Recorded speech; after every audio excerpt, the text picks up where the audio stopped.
I had told you at the beginning of this year that we would face an epidemic crisis on a global level, that even major countries would be forced to shut their borders, would you have believed me? Trick question, of course not. You would have either called me a liar, crazy, or even insane, because that just sounds ridiculous, right? I would have thought the same thing too. Because if you look at the 21st century, we are currently at an era where we have incredibly advanced technology, access to information 24/7, and most importantly, we have made huge, absolutely huge leaps in medicine. So just the thought of a mere virus disrupting our society's basic functions and devolving the world into chaos is just incomprehensible. And, for the lack of a better term, unlikely. At least it was unlikely, because unfortunately the improbable had happened. If you look around you, countries are in full lockdown mode, businesses have closed, millions of people have lost their jobs, and even basic institutions like schools and universities cannot function regularly. For today, I'd like to focus on the last one. More specifically, the state of education in the Philippines in light of COVID-19. Right? So, how have our academic institutions responded to the challenges given by this pandemic? Two words: flexible learning. Right? So, what exactly is flexible learning? Well, it is a distance mode of learning. This includes online, offline, and modular activities, and classes can either be synchronous or asynchronous. Right? Now, I know the term flexible learning may sound new to some of you. It did to me. But flexible learning is actually not a new concept in the Philippines. No, it's just that now, academic institutions are required to transition to this mode of learning for all of their students. Right? Now, if we take a moment and look at the definition of flexible learning according to CHED's guidelines, as presented here, you can see that flexible learning is the design and delivery of programs, courses, and learning interventions that address learners' unique needs in terms of place, pace, process, and products of learning. By that definition alone, we can understand that flexible learning is not just a contingency we made for this pandemic, but rather it is used by universities to aid in students who are in hard-to-reach places, those who have special needs, and other similar factors. Now, considering the fact that there are already universities and schools that have this mode of learning, and that most institutions had already transitioned to this mode of learning back in February during the early days of quarantine, CHED was confident enough to deem the Philippines ready to fully transition into flexible learning. Alright? So, before we begin with our personal experiences with flexible learning as students, I'd like to first give some background on this learning program itself, right? By answering three questions. Why was flexible learning implemented? When was flexible learning implemented? And what exactly is the goal of flexible learning? Let's begin with the first question. So, basically, we needed to address the growing risk of the pandemic in the Philippines, right? If you look at this statistic, back in June, we had 26,000 cases of COVID. By that figure alone, people were concerned of the urgency that we needed to reduce the amount of physical interaction we had, especially among children. And one way to do that is, you guessed it, to halt any face-to-face classes and other similar functions, right? Now, at the time, this decision was kind of controversial, but if you look at our statistics right now, we have 432,000 cases, right? A number that could have been much, much worse if we did pursue face-to-face classes. Next, when was it implemented? Like I said, flexible learning is not a new concept in the Philippines, but it was announced to be nationally implemented back in July 10, 2020 by CHED Chairman Prospero de Vera III. And ever since that announcement, institutions and students who are enrolled in the school year have been doing their best to fully integrate into this new mode of learning. And finally, what exactly is the goal of flexible learning, right? So it's not just to keep students safe, but it allows them to continue pursuing their education despite the challenges presented by this pandemic. According to Nelson Mandela, education is the most powerful tool one can have. Therefore, we as a society will go through hell and back in order to preserve them. But as to whether or not flexible learning was an effective solution, well, I'll have to give the floor to Mr. Ungsod.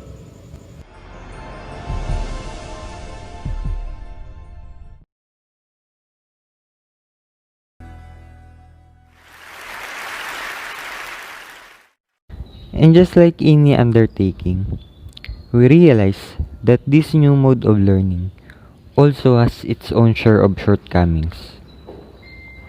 Although, it's quite challenging to adapt to the flexible learning we have right now, it's better to try new things in new normal, to say the very least. Moreover, as we continue to work and study through this new modality, we also experience advantages and its disadvantages as well.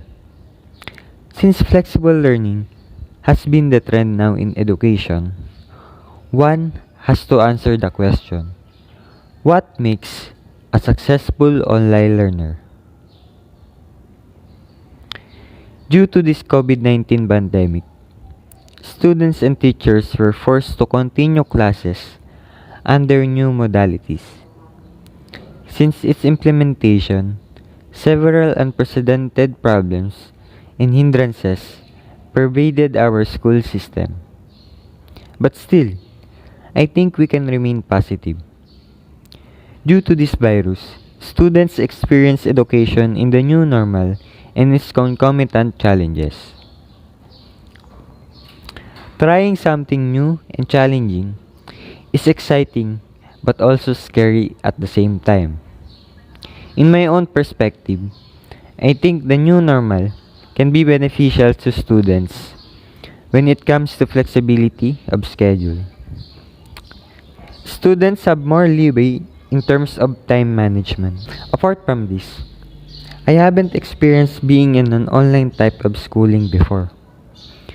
And it's really quite interesting to try it out and discover new things. It has some advantages such as providing convenience to the students, minimizing the hassle of commuting or traveling to school, saving money, having quality time with the family, and etc. However, it's stressful at times, especially when the teachers give us too many activities. This is under the premise that we have ample of time to cope with all the requirements since we are just at home. Furthermore, when I heard about this flexible learning, honestly, I can't really imagine myself surviving it. I have doubts and concerns. I didn't know if I could make it until the end of the semester. And frankly, I already downloaded a copy of withdrawal form in the event that I will call it quits. But after careful thought and consideration, I decided to stop overthinking. I thought of finishing what I started to fully gauge the entire situation. How would I know if I won't try? It is only when I will wholeheartedly welcome the idea that I can achieve a full grasp of this flexible learning. Along with this journey were all my personal adjustments that I made. It is also about how persistent I am to continue despite of this ongoing pandemic. I am the one who will decide if I let this pandemic stop me upon reaching my dreams. I constantly ask God's guidance from the very beginning of my college life. There are instances wherein I feel like giving it up. there are different kinds of instructors that I need deal with, not to mention the many different expectations placed in me by my family and friends. I can say that the problems I face now are more serious and pressing compared to the pre-COVID times. With the help of relevant apps, online learning can become more fun and effective to the 21st century learners. Some experts are even claiming that e-learning has an edge over the traditional approach to education. According to Ryan Chong, who also experienced flexible learning in his college life, online learning is the new game, for it provides a mutualistic benefit to both the learners and universities. It makes studying more efficient, personalized, and accessible for students whenever they wish to access it. We are welcoming this change, and that is the driving force behind this trend. Although students under flexible learning may not share the same experiences with the ones in the traditional schools, I still can say they share commonalities. Irrespective of whether or not a student is under the new normal of education. Each student has his own shared responsibilities at the end of the day. If I could identify one stark difference between these approaches, that would be the amount of time being spent by a student to his laptop, PC, and even smartphones. I need to adjust to do self-learning with little facilitation, especially that I have been used to receiving direct instruction from my teachers. Are students optimistic or skeptical about flexible learning? Online class is not a new approach in the Philippines. In fact, even when students are in school, the use of interactive media paves the way for entertainment, all while picking up on the focus of today's lessons. But with the amidst of coronavirus, online classes are being held for the main purpose of safety and precaution. If self-quarantine and social distancing are key factors towards lessening the possibilities of the virus transmission, then rest assured both students and teachers are protected within their homes. Besides, families do not have to worry about their family members, as they can be assured that everyone's doing alright despite the ongoing schoolwork and discussions being held online. As a student myself, not all are compatible to this ongoing flexible learning. They are still adjusting and being new to it, so students face struggles and problems in terms of adjusting to their online classes or modular learning. Despite of this, students still look forward on the bright side, as it also helps to continue studying despite the crisis we're facing today. Since a distance learning course is a self-study, it offers flexibility in terms of locations. Students can study materials anywhere as long as they will submit assessments on the agreed dates. There are still perks on being in a flexible learning online or online classes because distance learning can also save time. Once a student is finished for the day, they can do other errands or hobbies they have. They also don't have to travel and be stuck in traffic to attend classroom lectures. Most of the day, they have much time to spend with family or to talk with friends. Different people learn in different ways. Some can learn at their own pace with the distance education. If there are lessons the students may find a bit hard to understand, they can spend as much as they want to study them. As for me, I can easily engage and understand lessons when it's been taught face-to-face and to understand quickly. As a student, we try our best to make use of what we have at home and ensure we don't get left behind. Although online learning may be the best option we have for now, still you can help but wonder how everyone is adjusting and coping with the problems that arise while attending online classes, especially during synchronous classes. Synchronous classes are classes conducted in real time, and during this time, a lot of problems arise. Sadly, most of these are problems are technical. Some students may be struggling on flexible learning as they are factors that affect his or her capable of learning. And there might be reasons why flexible learning is not for all. First, truth to be told, our country is an internet-challenged country, a problem that had caused delays implementing remote learning in general. Although internet plans exist, they are not, however, created equal. Hence, in online classes, there was never a day when a student hasn't voiced out complaints. Just like every student, the application used during online classes also has its bad days. From a student's perspective, it may look easy as opening our device and logging in, but the reality is that we also suffer from a system glitch that we don't see coming. The crashing of the application, sudden removal from an ongoing class, the incompatibility of the application on a certain devices, and so on. And also, due to poverty, not all students have access on internet, as they also give an option which is the modular learning. The pressure of students that the modules need to be submitted on the day of deadline. One of the problems we're facing today is the mental health of students. It has been said on news that a student had suicide due to his modules. We cannot ignore the fact that it is tough for students want their new way of learning now. This problem may not be technical, but a problem that remains universal. It takes self-discipline to be attentive and focused on a regular classroom setting. With online class, it takes a willpower to stay awake and focus. Short attention span have gone even shorter since everyone is working from the comfort of their homes. We cannot help but to give in to that comfort. Somehow dozing off become easier and multitasking more frequently. Due to the lack of interaction during online class, we tend to get distracted easily on our smartphones, our pads, and delivers rather than ongoing classes. And also when the internet has been gone and been cut off, they're just some of the most common issues that my classmates and I have encountered. Admittedly, online classes also have their perks, but they shouldn't stop us from being sensitive and aware of the different situation which each one is facing.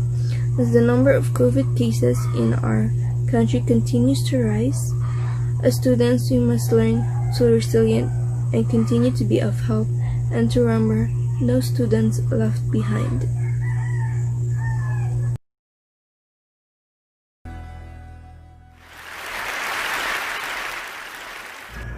This is for the students, teachers, and parents who are working and dealing on with this new normal. Struggling is the word you can sum up with my new normal experience. But however, let us not get sucked by the social possibilities we are experiencing right now. Here's a question for students. Do you miss going to school? How about teachers? Teachers, do you miss going to school? And last but not the least, parents. Do you miss your children going to school? I don't think I have to finish the question. All the parents are missing their children. I could pretty much guarantee that. But what are we missing? Even they're at home, students are still learning. Teachers are still teaching. But sometimes it's a little different and complicated at home because things have recently been a little crowded. Basically, what we're missing though is the social element online learning lacks. The social space that the students and teachers needs for learning to occur. Students love to socialize. They love to be there with their friends. Think about it, even students who hate school always love the school's social aspect. From the minute they step through the door, thinking about what a typical day looks like for school, it is constant social interaction with their teachers and with their friends. Now, compared to what a student goes through the average day of online studying, the prescribed content or they have to practice skills at home, and they do so in isolation. That's a stark contrast. We're missing a lot of great aspects of social experiences that students have on a day-to-day basis. Take discussions. Discussions are important resources used by teachers in their class. But that is very difficult to translate into an online scenario. When we were studying types of speech in my English back in my 9th grade, we had such a mind-blowing, wonderful conversation in class that we actually took the conversation after class the next thing we did, which was to go to lunch. We left our mates at our tables, and the conversation continued with continued learning. But we miss those spaces right now. However, there are a few ways we can create these spaces. First of all, students need regular interactions with other students who need spoken interaction. Now, big video conferencing. It doesn't really work. I mean, think about your video conferencing experience. I can tell when my family gets together, it's 13 people at the same time at Zoom, and well, let's just say we take turns taking when the 7 of us talk at once. So it doesn't really work for the engagement we need to inspire an online learning. Teachers cannot always create those spaces. They have not all worked it out yet. So parents should step up and students should take charge and make smaller study groups. Another social space at school was lunch. Students aren't doing that anymore. They are not meeting. They are not having those informal conversations with their friends. That's really important to create the space for socialization. It helps kids decompress, process their learning that helps them get through the day. In a real school day, parents, give your children some privacy. Think about it, how many times you look over your shoulder when they're at home. In fact, how many times you should ask your children how their day is going. Give them the space they need to real conversations with their friends. That will help them use their time better at home. The thing we need to think about is to better utilize the online learning while rejected some social possibilities. For example, when students are at home learning online, oftentimes they should have opportunities to do experiential learning. What I meant by that is students should be able to do things where they are experiencing, therefore able to learn from those experiences. Parents, relax. Think about it, when your kids are at school, they're not always doing work. Sometimes they're socializing. That's a vital part of a school day. So please, step back. We all know that over-involved parents sometimes can create an attachment issues in their kids when they're older. That will be all. Thank you.